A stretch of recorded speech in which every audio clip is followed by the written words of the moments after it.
Hello everyone. Today our topic is CPU scheduling. A typical process involves both I/O time and CPU time. In a uniprogramming system, time spent waiting for I/O is wasted and CPU is free during this time. In a uniprogramming system, we have just one program executing.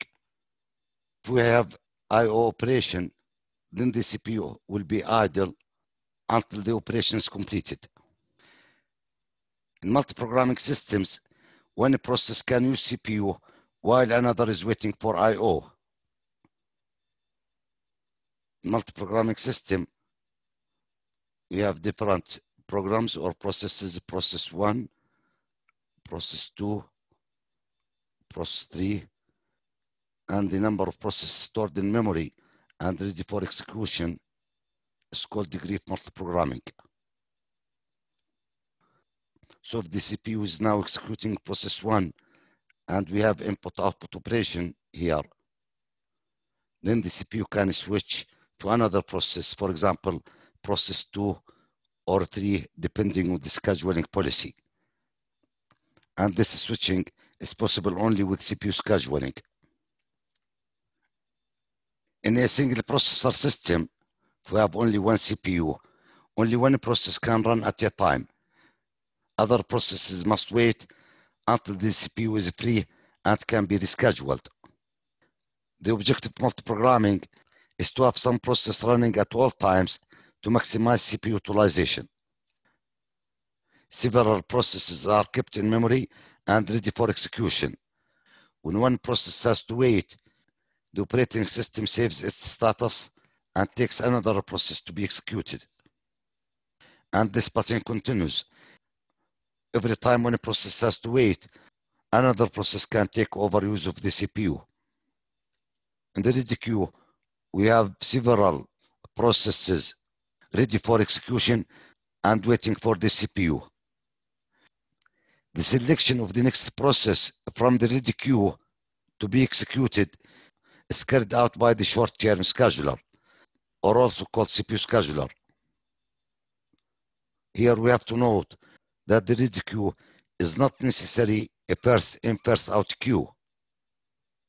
The implementation of the ready queue depends on the scheduling policy used. It can be implemented as a first-in, first-out queue, as a priority queue, as a tree, or simply as an unordered linked list. And before moving on, one additional note. In the textbook, and we usually say that we have several processes in the ready queue. In the ready queue, we have in the code of the process, the complete code of the process stored in memory. The records in the ready queue are usually process control blocks or part of the block used to identify the process. CPU scheduling decisions may take place under the following four conditions. When a process switches from the running state to the waiting state, and this occurs on I/O requests. When a process switches from the running state to the ready state when an interrupt occurs. When a process switches from the waiting state to the ready state, usually on I/O or event completion. And when a process terminates. The success of CPU scheduling depends on an observed property of processes. Process execution consists of a cycle of CPU execution and I/O wait. Usually the process starts with a CPU cycle, followed by I/O cycle, again CPU cycle, etc. And the final burst ends with a system request to terminate execution. An I/O bounded program typically has many short CPU bursts.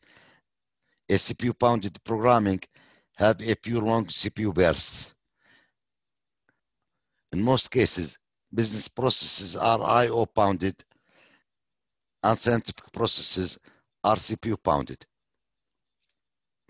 So when we have I/O burst, instead of waiting the I/O operation to be completed, the CPU can switch and execute another process. Trying to keep the CPU busy all the times increases the CPU utilization and therefore the system performance. These are different time components with respect to a process.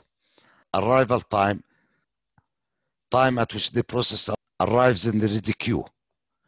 Completion time, time at which process completes its execution.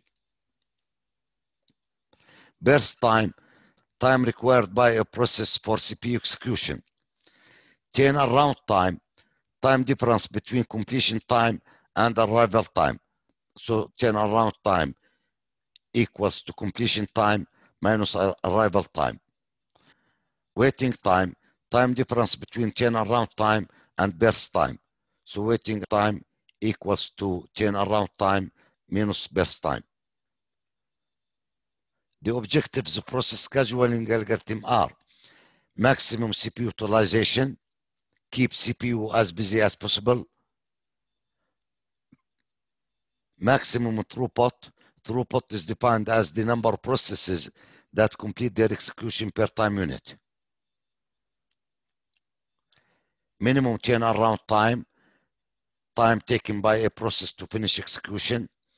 Minimum waiting time, time a process waits in the queue. And minimum response time, time when a process produces first response. Next, preemptive and non-preemptive scheduling.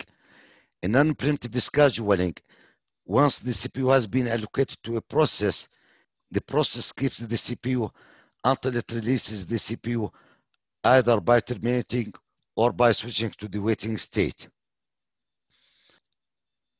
In preemptive scheduling, a new coming process, for example, with higher priority, can preempt execution of the currently running process if it has less priority. Preemptive scheduling can also be used in the shortest remaining time first CPU scheduling algorithm. Next, scheduling criteria. There are many different criteria to check when considering the best scheduling algorithm. They are CPU utilization, throughput, turnaround time, waiting time, load time, and response time.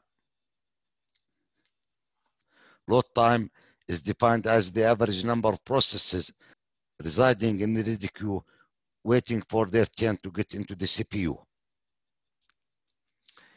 In the next lecture, we will discuss the most common used CPU scheduling algorithms. First come, first served, shortage of first, priority scheduling, round-robin scheduling, multi-level queue scheduling, and multi-level feedback queue scheduling. For today, that's all. Thank you.